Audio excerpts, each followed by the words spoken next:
Hello, my friends. This is part 2 in a series of videos on the British royalty, starting with Queen Elizabeth. And in the future video, we'll talk about Prince, now he's King Charles III, and also his sons, William and Harry. And what we discussed in the first video in this series is that Queen Elizabeth has a very strong 7 vibration and 13 vibration. And the reason these vibrations are so strong for her is that in her birth chart, when we look at her, what we call midpoint structures, she has Moon at Sun, Saturn, midpoint.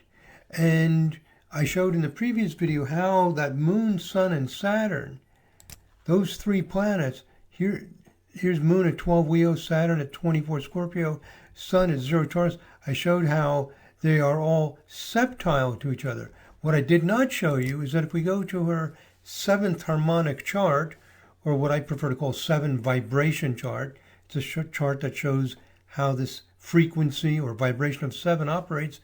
Sun, Moon, and Saturn are all conjunct. Midheaven happens to also be there within a 10-degree orb. And it may sound like a very large orb, but we allow 16 degrees. So there's the Sun, Moon, and Saturn, which are symmetrical with the Moon right in between Sun and Saturn in the natal chart, all together vibrating to the 7 quality. And when we go to her 13 vibration chart, we will see that Uranus, Saturn, and Sun are in thick red lines to each other. So there's the Sun with a red line going to Saturn, that's called a sesquiquadrat aspect, and Saturn to Uranus and Uranus to Sun are in the 16ths of a circle. Now, if you're new to vibrational astrology, this may sound like, whoa, this is like crazy. What are they talking about?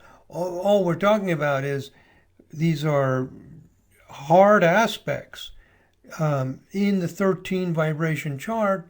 And when you go back to the natal chart and you look at the midpoint structures, you see that, oh no, not her natal chart, her 8 vibration chart. In her 8 vibration chart, Uranus is opposition Sun, Saturn, is 15-minute orb. So what we've done with vibrational astrology is we have uncovered this beautiful, fine fabric, these beautiful tapestry. It's this elegant system of frequencies. They're like beautiful, intricate mandalas, like you would see in the Middle East or India, of very beautiful, beautifully woven together tapestry that's been hidden behind the chart. And by seeing how this tapestry is woven together, we get to the heart and soul of what the person is like. So when we look at her 13 vibration, we see the Sun, Saturn, and Uranus connected in this powerful, tightly knit inner level of the person. It's like looking at the synapses of the nerves, or looking at the cells rather than just the whole outer look of the person. We're seeing to the heart of the functioning of the person. And so that this is a large reason for why she is beautifully suited to be the Queen of England. And here's her Sun, Mars, Saturn, also connected together. The Mars, Saturn has a thin red line. Sun and Mars have strong lines. Sun and Saturn has a strong line. A Sun, Mars, Saturn in 13 vibration. Wow. So she's got a Sun, Saturn, Uranus, and a Sun, Mars, Saturn. The Sun, Mars, Saturn, she said at a very young age that she will serve until she dies. She is at it day after day after day, whatever meeting, whatever requirement there is. She's not above doing what needs to be done to preserve the monarchy and to develop the monarchy. It's real, it's important, and it's vital to her. If you're not doing something that you're excited about, you're not likely to be good at it. Why was she so devoted to being the queen? Why was it important to her? Who cares? Why do we have kings and queens? in the 21st century? Is it just her ego? Is it just tradition? Is it just a habit? Is it just a fun display that people have preserved in the United Kingdom? There's something more than that. There's something more. There is the sense of rising above daily life, and Sun, Mars, Saturn means we'll do the work that needs to be done to have that grandeur. 13 is inclined to grandeur, to that greatness, the hard work it takes to build those palaces, to build those cathedrals, to build the roads, to develop and maintain the gardens, to have that upliftment, the music, the science, the arts, all of those things through the dedication. And I think, if I remember right, if we go back to her birth chart and we look at the midpoints, or was it in her 8 vibration? Let me see. I don't remember. It seems to me, yes, in her 8 vibration. In her 8 vibration chart, Sun is opposition Mars, Saturn, midpoint. Very strong at 24 minutes. In vibrational astrology, we know what that means. That means someone who will do the dirty work that needs to be done. Since it's in 13 vibration, we go to 13, we see them connected. She's doing the dirty work that needs to be done, whatever is needed to make this more transcendent, glorious world. It's an important contribution to life. She's made for it. I don't know if you can feel this yet, if you're new to vibrational astrology, but as you study this and you feel these vibrations and what they mean, and you see them lived out in people's lives, it's mind-blowing. It's just incredible that this is really going on. Okay, so getting back to our PowerPoint, it's this third thing that helps act like, you might say, oil for the machinery, that helps it work more smoothly, which is a 9 vibration or a 17 vibration. If a person who's a king or queen or in a high position of nobility has this kind of strong 7 and 13 vibration that Queen Elizabeth has, oh yes, they can be very powerful royalty, but they might also be exclusive, distant, and alienated from the common people. They can define themselves as, I am royalty. I am royalty. I am quite above you. Interesting how we often use a British accent for that kind of feeling, where it's been a tradition in the culture to have a 7 and 13 vibration quality purely expressed and clearly expressed as the monarchy that still is alive and well. Now, if that monarchy, for example, Queen Elizabeth or now we have King Charles III, if those leading kings and queens and other nobility, if they have 7 vibrations strong, if they have 13 vibrations strong, and the way it's strong, the planets, the orbs, it's going to define exactly the quality of it.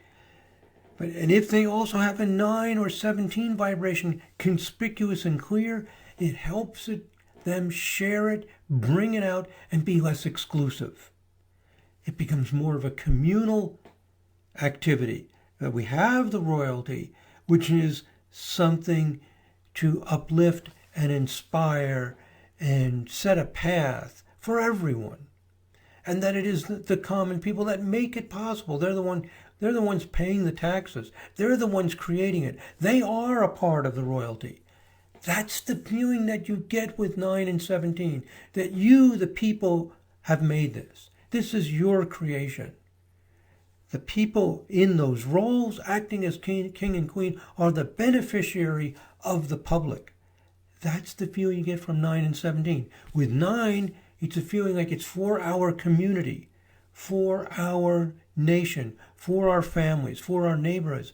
With 17, you get also an international feeling from it, that here is our royalty, that is our particular way of expressing these highest noble qualities, these qualities that through dedication, through perseverance, through depth, through commitment, through dedication that we've developed, and other nations have their own beautiful cultures and styles as well. With 17, you get this feeling that this is beautiful, and it's not the only beautiful way. There are other beautiful ways. There are other cultures, and we share and express them. We become what we are, they become what they are, and it makes for an even more glorious world. So 9, if you're monarchs and you're leading people, have strong 9 vibration, they're going to create a feeling within their own nation. It will not spread to other nations. That, oh, our king and queen and our royalty, all of them are dedicated to us, to building our families, our neighborhoods. If there's 17 vibration, there's a feeling that, oh, we're developing our special, unique character, our style of music and art and food and healing, etc., and we share that with other nations. So, if a monarch has 9 or 17, it connects with people and sets an example rather than isolates and separates the monarchy from the people. It's tremendously helpful. If the monarch has all 3 qualities, and with Queen Elizabeth, she has all 3. So with her highly reserved personality and her ability to maintain regal reticence to the point that we very rarely know her views on any political matters, how is it that she is not aloof and more emotionally distant from the majority of people?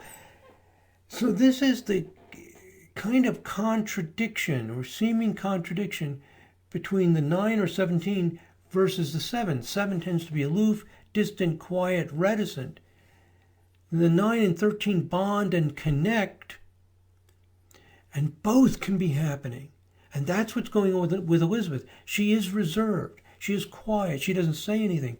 But somehow, the people still feel, the majority of people who are part of the United Kingdom, I think it's fair to say the majority, still feel a love for her, a connection with her. They don't feel like she is something other and completely different. They still feel a kind of a bond. That's possible through 9 or 17. And Queen Elizabeth, as we shall see, has the strong 17 vibration. For exactly the same reason as the 7 and 13 are strong, a direct midpoint structure in either the natal chart or the 8 vibration chart that is vibrating to that number. And what is it? In her natal chart, Venus is conjunct Mercury, Jupiter, midpoint with a 22-minute orb, and it's in 17 vibration. Let's look at it. When we go back to her natal chart, we looked at these midpoint structures in the first video in this series. We saw the moon at Sun Saturn, 12 minutes. We saw the Neptune at Mars, Jupiter, 21 minutes, which we have not talked about yet. We'll talk about that later. And here's the other one. Venus at Mercury, Jupiter, midpoint, 22 minutes. These are the midpoint structures with orbs under half a degree. When we go to the feature in the software that tells us what vibration, if there is one, is there a vibration that the Venus, Mercury, and Jupiter have in common? Yes, 17. This means that if we look at her 17 vibration chart, we will see Venus, Mercury, and Jupiter together. And there they are, Venus, Mercury, Jupiter, and the moon. 4 planets within 8 degrees. Wow, this is huge. This is huge that she has this.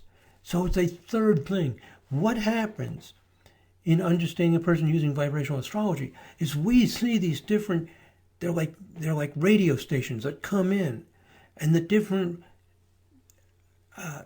attributes, the different traits and behaviors and talents that the person has. And when the person gets into an activity that requires all of those different qualities, then they can excel in it. And Elizabeth was in the right job as Queen of England, that she has the 7, she has the 13. Again, it's not just that you're strong 7 or 13. I shouldn't even say that, because it's not only that strong, it's a specific quality, specific planets, specific orbs that gives specific results. And the 17 vibration, Mercury, Jupiter, Venus, very strong because it's a midpoint structure in the natal chart with under a half a degree orb and joined by the moon, making it even stronger in 17 vibration.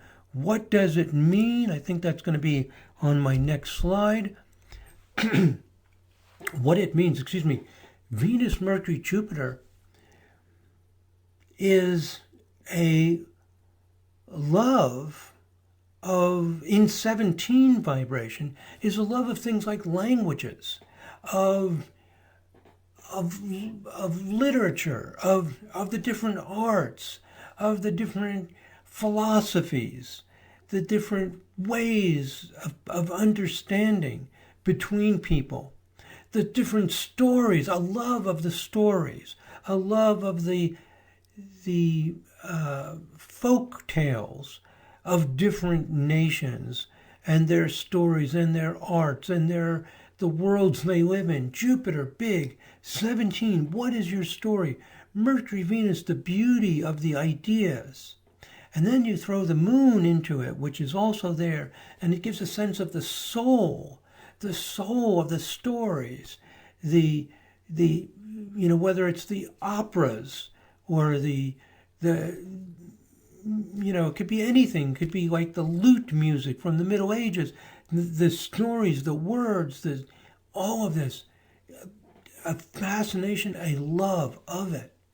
So when I saw that, I thought to myself, wow, Queen Elizabeth doesn't seem to me to be 17 vibration. I don't know her well. I don't follow politics or any of these things very closely. And I just thought, wow, I mean, she's British. I don't see her doing anything with other countries. I was wrong. The astrology knows more than I do. Here's what I read at this website. I give the website address. When the Queen visited France in the past, she always stuck to speaking French and even gave several speeches in French over the years. So not only did she speak French, but experts in languages say that her French was excellent, very clear, had a bit of a British accent, but very clear, very precise, very fluent. She had fluency and facility in the French language. Now that may not sound that unusual, but remember that historically France and England were rivals. For example, in the American Revolution, 1776, that's 250 years ago approximately. Historically, that's not that huge amount of a time. So within the last few hundred years, England has transformed. Remember, she's been queen for 70 years. That's, 1/4 of the distance back to the American Revolution. So over her long reign, we've seen this change from having adversaries, the French versus the British. It's a long adversarial, it's a love-hate relationship. And we have this between, a lot of different nations. We have problems between even England and Ireland over religious differences and so on. All this kind of bickering and distancing between people. Now, because of her 7 vibration, because of her position as queen, she often doesn't talk a lot. She doesn't say what her opinion is. She just stays back. But you can see in the way she lives that she crosses those boundaries and she does it very beautifully. Actually, it's interesting, she only learned one other language. She probably had some interest in learning other languages, but for some reason it didn't develop. But what she did do is that she passed on the tradition and expanded it with the next generation. King Charles, the Queen's eldest son, speaks several languages. The Queen's grandson, Prince William, can speak multiple languages, as do most of the Queen's children. Prince William's children are also being taught languages from a young age, including Prince George, who is learning Spanish.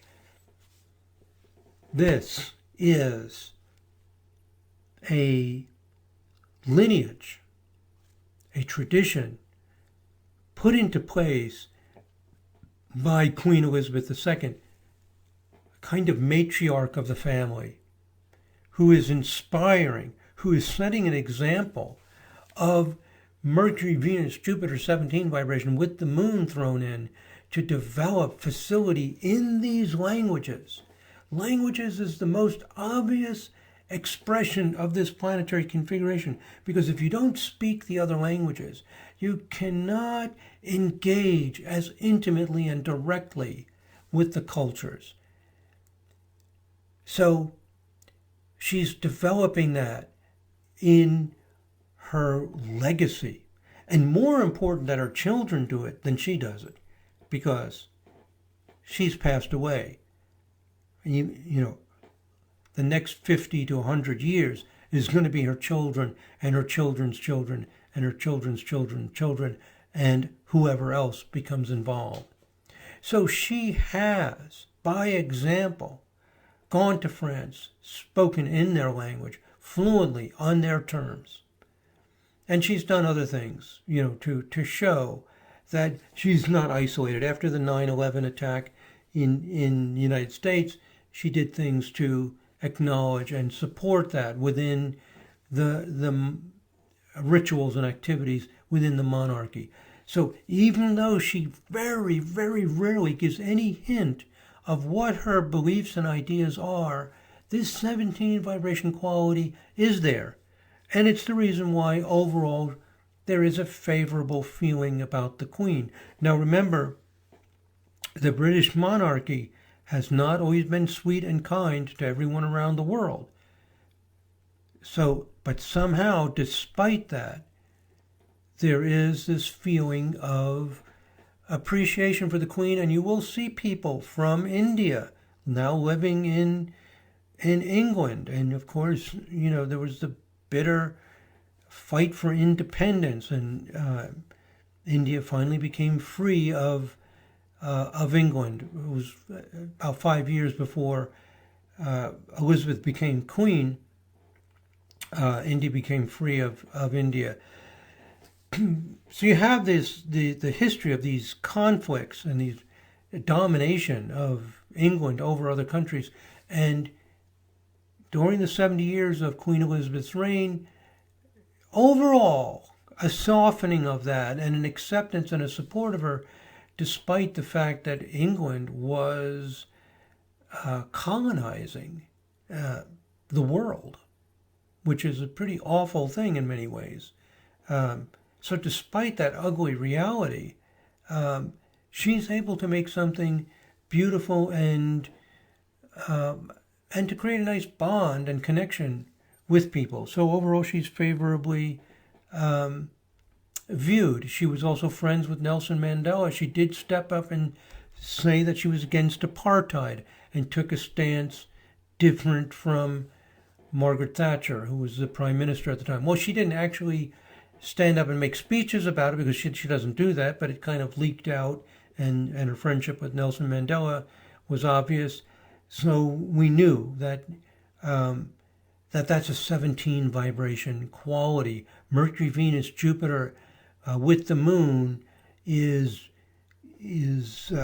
wanting to make connections. It's so, you know, we know that there are issues of with Harry and Meghan and their son, and the problems with Meghan because of skin color, and she's not even all that brown to begin with, but they're making a big deal out of it.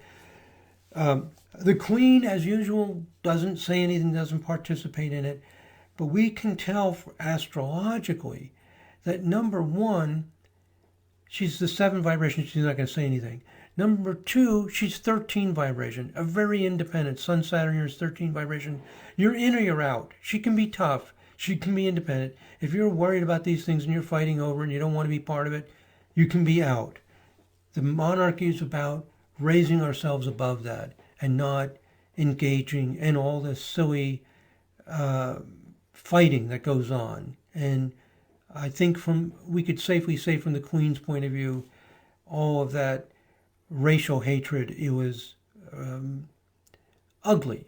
But she didn't talk about it, but she did make the connection in a severe situation where England was involved in trade and activities with South Africa. Okay, So all three themes in Queen Elizabeth II's life are all three themes: the 7, the 13, the 17 vibration. All three of those have in common that they are direct midpoint structures in the natal chart or 8 vibration chart with less than a half a degree orb, and the three planets form a solid, clear vibrational pattern. So she has all those qualities. Her 13 vibration has a strong Saturn-Uranus quality, and in her time, her strong self-willed style, and in time, it will be evident. I think in the future, as people analyze her life and what went on, it's going to become clearer and clearer to what extent she was an independent thinker. She was quiet, she didn't intervene, she kept outside of the fray. It might have seemed like she was just in a role of acting as queen, but she was highly independent in her thinking. We know this from the astrology, the Sun, Saturn, Uranus. Also, she had other planetary configurations which worked out well as queen. The very strong Jupiter, Neptune, which is the other midpoint structure that we talked about.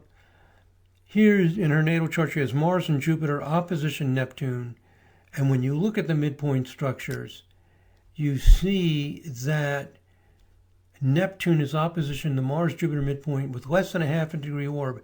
This midpoint structure, we go back to the wheel, that midpoint structure makes this three planets very tight. Mars, Jupiter, Neptune, very fundamental. There is a square from Saturn, but it's a little bit weaker. So we don't need to go into all the details, but there is an emphasis of her expansiveness, her grandness of vision. She did travel a lot. She did meet a lot of people. She did engage with a lot of different situations. And this is enjoyable to her. So people are complex. She's reserved. She likes to be alone. She likes to be quiet. She likes to not be engaging in a lot of wild parties and looseness. She likes to be deeper and more thoughtful. But she also wants to be out and about on the large, grand stage of life. And obviously, as queen, she got to do that. Okay. Okay, back to the PowerPoint. Now, let me just see here. Yeah. So, and her Mars Saturn, we talked about that before, which is strong in her 13 vibration as well. Her calling, her job, her duty. Now, to summarize, what's going on with Queen Elizabeth and the whole idea of monarchy? Let's compare it to America. In America, for example, there's no monarchy. And I'm an American, so we Americans have images of great ones like George Washington, Abraham Lincoln, John F. Kennedy. Remember, John F. Kennedy brought a little bit of Camelot to the White House? So we have our heroes, our people that are a little bit above the usual, how can I say, less pure, less exalted, more common, more ego-driven battles that go on in politics. But too often, typically it seems like a lot of American politics gets embroiled in petty arguments, especially over the last 10 or more years. A lot of name-calling, juvenile attacks on each other. So some collective image of 713 with 9 or 17 can help us stay above this. Things like royalty or churches and synagogues, meditation groups, the way at a sporting event the national anthem will be sung before the event. It gives a reverence, a depth, a stillness. This is 7 vibration, and a sense of something higher than just what we're doing, than the game. So before the game, that solemn recognition that this is just a game that's part of something grander and more important, more transcendent, about what our lives are all about, the freedoms, the opportunities, the empowerment, the progress, the love, the healing, whatever can take place in our lives, to reflect on that before the game. It's extremely important. These little rituals make a big difference. So what I'm saying is that things like churches, synagogues, meditation groups, national anthems, also universities with their beautiful buildings and the grounds, a place for high thinking that's not immediately impacted by everyday demands, where we can just engage in thought for its own benefit, and the arts and the sciences. These rituals, this time of depth, this time of celebrating something more magnificent than just our everyday give and take in life, is very important. Here's my concluding point. It does not have to be through a monarchy, but it is needed in some way. So we see ways that the same concepts are implemented in a more moderated form in every nation. And that's how it happens, for example, in the United States. These powerful symbols, the rituals, the celebrations, they motivate us to dedicate ourselves to something wiser and deeper and a calling for the good of all. The 7, the 13, and a 9 or 17, all of these qualities brought together to make something you might say majestic, wonderful, and for the good of all. That's the 9 or 17. Without the 9 or 17, it's just grand and majestic, and the few can aggrandize that. They can pull that in just for themselves very selfishly. Extremely destructive, extremely dysfunctional. So when you bring the 7, the 13, along with a 9 or 17, and it can be brought together in a positive way, then you get the best result. So I've covered here a lot about Queen Elizabeth, but also a lot about why there is monarchy, what the function is, how it helps channel certain primal cosmic forces, and other alternatives for how it can be done. And I've discussed some of the positive and negative potentials that come out of the ways in which we provide mechanisms to express and to create images of these vibrations. So just a little bit more. We're at 32 minutes, but I think I can wrap this up. I just wanted to emphasize here at the end of this second presentation that the British Empire was huge. I have some quotes on here. I'm not going to read all of this, but it was huge. About 25% of the land mass, and the people were under British rule at one point. And this last paragraph is about historians like Caroline Elkins have argued against perceptions of the British Empire as primarily liberalizing and modernizing, and they criticize its widespread use of violence and the laws, harsh laws and violence that the monarchy sometimes used. So will Elizabeth go down as a vestige of medieval royalty that was sometimes cruel, just went out and created these colonies? Or will she be known because the empire crumbled? It started crumbling before she was queen, but over her lifetime, it basically disappeared.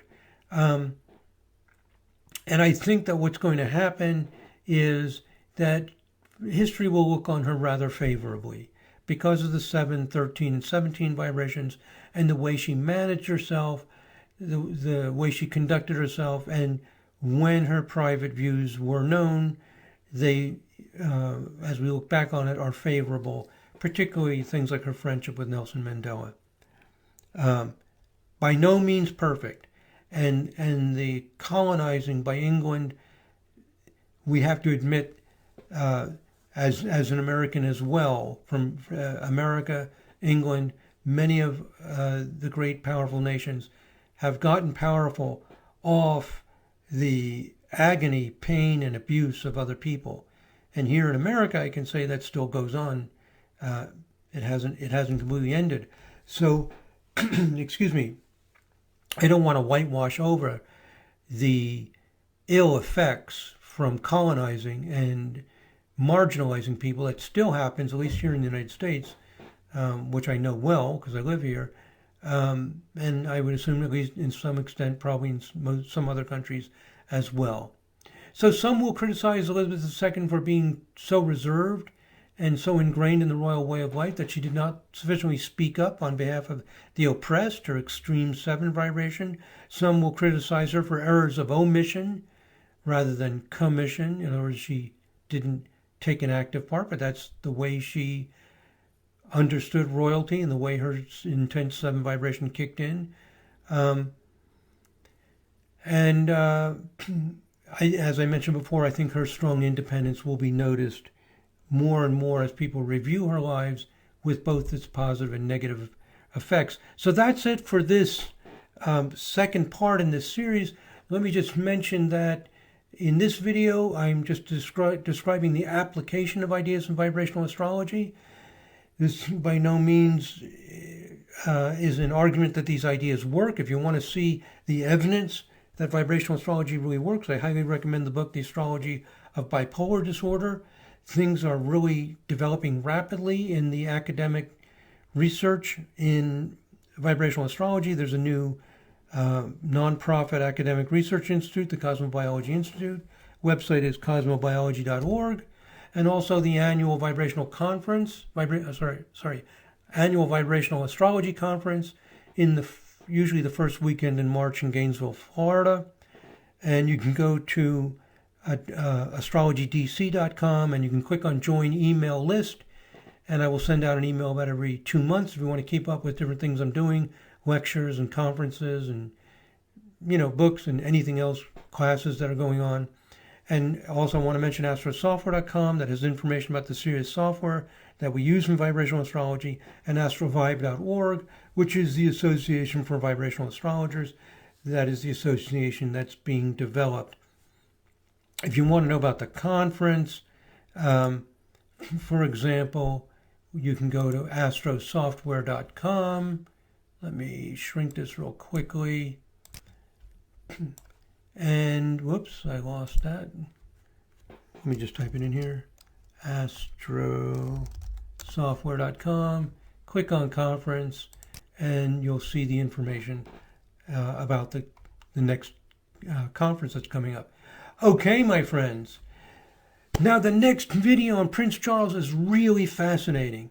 Really, really fascinating. We're going to see how the 7 and 13 vibration in Queen Elizabeth gets handed over like a race where the baton is handed to the next person, and how the quality changes, but how there's a very strong and clear connection that happens. There has to be a clear connection because he became king. What is the connection? Her eldest son became the king. It's not just the fact he's the eldest son and it's just purely genetic. There's a cosmic inheritance going on as well. We're going to see that. It's very interesting, and it will give us some ideas on what will be happening in the near future. We are now at 38 minutes, a little bit longer than our usual. I try to stick to a half hour. Well, that's it, my friends. Thank you very much for listening. God bless. Namaste.